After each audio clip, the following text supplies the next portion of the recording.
Hi, this is Bowen Cairns, Pinburgh Tournament Director. What you're about to watch is the final game from the regular rounds in B Division, round 10. Players 1 and 2 are fighting for the #1 qualifying position, with Steve Bowden holding a one-game lead at 52 and 35. Rob Timberlake one game behind at 51 and 36. Rob is player 1 here on Funhouse as we begin. And the ball enters the crazy steps, and Rob lets it bounce over. What a terrific maneuver there, and then unfortunately pays for it as he tries to take a shot up the middle. But what a great little maneuver there, letting the ball bounce over from the right to the left. Unfortunate ball one, but we'll see how he does going forward. Here's Steve. Steve fires up, and almost exactly the same as what we just saw from Rob. This time a brick shot off the E target. Those targets sometimes called the pest targets by players instead of the step targets, which is what they're really called. But they frequently drain players. Anytime you hit those targets, you're in trouble. We'll see if players 3 and 4 do any better. Player 3 is Joe Cossack, and Joe's had a terrific run through. He's probably surely going on to the playoffs, but we'll see if he can put together a strong score here. Regardless, another quick drain. So we're actually seeing decent quality play. Just the game is not really cooperating with the players right now. Player 4 is John Greatwich. And that's a nice save up the middle there. Let's see if we can get some control. Another slap save there. Let's see if he tries the same technique Rob does. No, he doesn't. He's going to reflex that shot or that ball around the gangway. One of the tasks that players are probably trying for at this point is to put the ball in the mirror.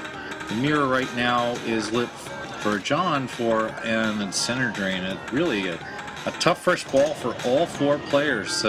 Maybe if you fast forwarded through the first 2 minutes, you'd be surprised they're already on ball 2. But as Rob takes over on ball 2, let's see if he can perform any better. The 2 main tasks players go for in this game are to go for the mystery mirror, which is a shot up the middle there, as Rob just aimed for. But players seem to be missing this one left in all rounds. So he's going to try to adjust maybe and shoot that ball a little earlier on the flipper to get it in there. That was a little too early, a little too late, hitting the E target, and every time you make a miss there, that ball is way out of control. Some nice little moves, some subtleties to get the ball back under control, and Rob finally has control again. Some nice play there. He's going to have to shoot a little earlier to get in. There it is again, off the E target. A little earlier, that's too early. And finally into the mystery mirror to open the steps gate. There are 5 mystery mirror awards, and then one final award called Super Frenzy. One of the 5 awards is a quick multi-ball, as Rob claims the crazy steps immediately, and we'll see if he can get Frenzy, which is a plunge off the left here. Too hard. Only gets a 100,000 award. No Frenzy. That could be a big problem. And then a quick drain out of Rudy. Hitting Rudy in the mouth relights the next mystery mirror, but it's also a very dangerous shot as the ball goes completely out of control on the return. So 1.4 million for Rob. He's in the lead, but really it's not a great score. And there's a big shot for Steve. Steve begins quick multi-ball, 2-ball multi-ball with $1 million per shot to Rudy. Also $250,000 a shot off the ramp. And really one of the big things that players get from playing a quick multi-ball is an advancement to the clock. The clock advances as it does normally for all shots. So it's much easier to get to the regular multi-ball by playing quick multi-ball early. Steve is setting up for a plunge here, a soft plunge that'll advance the bumpers and let him line up that $250,000 shot on the ramp. And let's see if we can hit Rudy for $1 million. There's a bounce over. That's a nice opportunity there, well played. Bouncing it off of a missed shot to the center is one of the easier ways to pick up the $1 million, especially on a game that's playing as fast as this one is. Steve's got both balls on the right flipper now, so he's going to try a cradle separation. Maybe cram that first ball off the top of the sling. There's a really nice cradle separation. And you notice he still has control. He's waiting. He's keeping that ball on the right as long as possible. And that is a clean shot there, and another clean shot at the second one. Very well played here. And he's back to the same cradle separation situation. So as we just saw, he's going to try to tap it up to the top of the sling with the outer ball, and then use the motion of that ball to carry over to the other side. Not as far as the last one, so he didn't get a clean shot, but he's got the separation now, and he can take a shot to the center with the ball on the left. Lined up for the million. See if we can make a third one. There it is. That's $3 million. And he's right back to another cradle separation. A cradling. So, as long as he can keep this up, he can continue to claim millions. He's already got $3 million off this. He's well in the lead ahead of the other players, and he's pretty far ahead of Rob Timberlake, which is the man he needs to beat in order to get that #1 qualifying seed. Missed cradle separation there, so now he's in a bit of trouble. Basically just trying at this point to get both balls under control. He's got one ball coming off the left, and missed the shot there to Rudy, and the right drain that really was no fault of his own. But decent play there. He's got $3 million out of just that multi-ball and about 4.5 total. And there's a center drain that probably could have been saved by a slap save from the right. There's no reason not to go for that. The bonus on Funhouse isn't worth a lot, but Steve played probably the quick multi-ball well enough that he might end up winning this game outright just from that. And he certainly is keyed in for a second or third place performance. Joe Cossack begins his ball and nails the quick multi-ball right off the bat. So he'll be playing the same round that we just saw from Steve. And he's going to start the other way, which is to plunge the skill shot and hope to hit the million on the kick around there. That's a tough kick around. It's very fast, and it's very... Ooh, a double drain. But it's very fast to claim that kick around and hit the million off Rudy. Some fun houses that's not even possible. But it's also skill shot points. It's a decent way to play that. But this time it backfired as Joe lost both balls. Here's John Greatwich taking over for his ball 2. And we'll see if John can get some control, get himself closer towards 1130 or to the multi-ball. John's been making some really terrific slap saves, so we'll see some of the physical play that he's been using to play well in this round. There's a nice carom, and one thing players may not know about Funhouse is that you can put the ball in the mirror shot 2 ways. One is what we just saw there, which is a direct shot from the right flipper, and there it is again on a reflex shot. But the other way is to bank it in from the left flipper off of the Superdog targets. In some cases, it's actually easier to do it that way, and a lot of players just don't realize that the carom is available there. John has also advanced to 1130, which activates multi-ball locks.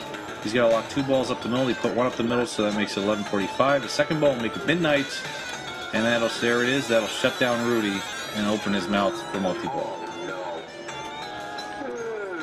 Really, some really nice sound, music, light effects in Funhouse to make the dummy seem as alive as would be possible in a 1990 pinball machine. Just some real terrific work by the design team. Oh, and a nice bounce in, just a really lucky bounce in there. And there's an instant replay of that off the T target and in for $1 million. That was probably not an intended play, and there's a bank in for the jackpot. First shot in, that's $2 million more, and that puts John in the lead for the game with at least a 4.5, closing in on $5 million if he can. And if he can pick up a second jackpot, that would be $3 million. So John is not a controlled player. He's kind of the opposite of what we saw from Steve, where Steve, during multi-ball, get control of the balls, hang on to them. We don't see John actually trapping the balls at all here, and he just lost one on an alley pass. Again, probably not the intent there, but it's very interesting to see the distinction between the way John has chosen to play that versus the way we saw just from Steve. But John's in the lead, and he just started the quick multi-ball, so he's got an opportunity here to put even more points on the board. But that is really that multi-ball we just saw from John is probably the place to get the most points in the game. Quick multi-ball is another choice. Good option there. One thing that happens frequently in the quick multi-ball is it's easy to miss the ball coming around, and we just saw it there. Player has to be very attentive to where both balls are in these situations, because otherwise, as it happened again just now, the million shot is being made from the upper flipper, but if you're paying too much attention to the other ball, you completely miss the fact that the ball is up at the top ready for $1 million. Ball drained out at $6.5 million. John has a reasonable lead, not an insurmountable lead, but really the action is between Rob Timberlake as player 1, trying to catch Steve Bowden as player 2 here to see if he can chase down that #1 qualifier. So Rob's going to probably have to get to there. He's got he made it to 11:30. It was ready to go, and just didn't get a chance to save that center drain. Actually, a pretty nice attempt at a slap save there, just off the edge of the flipper. But by losing that ball, it's going to secure the #1 seed for. And that's an interesting play there. And a quirk in Funhouse is that in the design phase, they realized that that would happen often enough to frustrate players, and actually just returns the ball to the player for free. So Steve gets the ball back there, even having tripped a couple switches. Usually in games of this era, as soon as you hit something and you drain, that was it. But they made an exception for that specific thing that we just saw. So Steve's now at 11:30 and quickly locks the ball to make 11:45. At this point, in terms of the overall standing, Steve has secured the #1 seed by his play. He's chasing down Greatwich here to see if he can win this game. He's got another $1.5 million to catch up to Greatwich, and we'll see if he can do it. But Steve is a strong player, has secured the #1 seed in B Division, and will be taking a quick, taking a special all the way to that. And maybe a little showboating there. I don't know what that was, but it's midnight, and we're going to see if we can get Steve all the way in the multi-ball here. Steve doing a little flip check. Get on pace, get in the right mindset to play multi-ball. Get in the right mindset to think about what sequence of shots you might take. A good sequence here is to short plunge, move the ball over to the left flipper either through a pass or a ramp shot. He's just holding up the flipper here. He's going to try to pass it over, but instead it bricked out for him. He lost the ball at midnight, which is the worst time to lose. It's going to end that game for him, and it looks likely, unless Joe can put together a really strong ball here, that John Greatwich will be our winner of this final game in B Division. All four of these players will be moving on to the final rounds for Sunday. But Steve, well, there's that move we saw from Rob Timberlake at the beginning, where he let the ball bounce off of that flipper, and it's a great move to get control of the ball, but then the ball's kind of in motion. You have to do something with it, and in both cases we saw players clang that left flipper shot and immediately lose. So John Greatwich is our winner. Looks like he's playing this. Well, never mind. He played it out for about 3 seconds, and that's the end of the game. Congratulations to John for winning the game, and to Steve Bowden for winning first place in B Division.